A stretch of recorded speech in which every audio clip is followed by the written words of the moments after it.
In this procedure, we'll be replacing the unidirectional solenoid on a power gear motorized hydraulic leveling system. The tools required for this procedure are a 1/2 inch wrench, a 3/8 inch wrench, and a flathead screwdriver.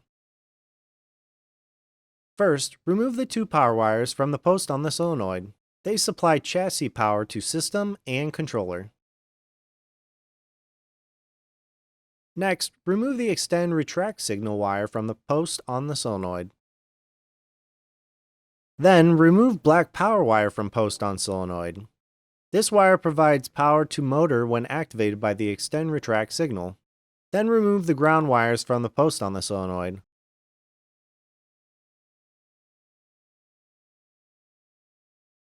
Then loosen the hose clamp and remove the solenoid.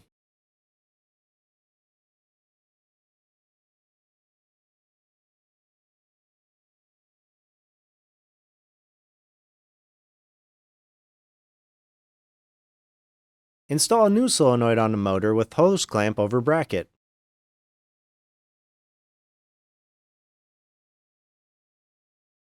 Tighten the hose clamp to fix the solenoid in place.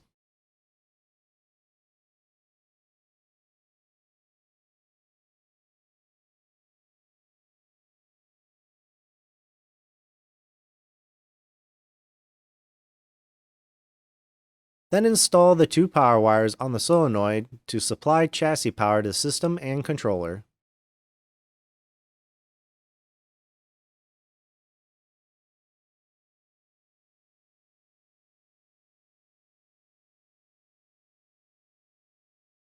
Next, install the black power wire on the solenoid post to supply power to the motor when activated by the extend retract signal.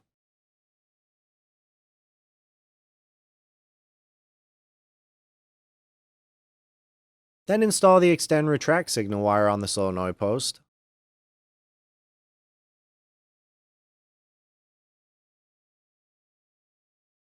And finally, install the remaining ground wires on the remaining post.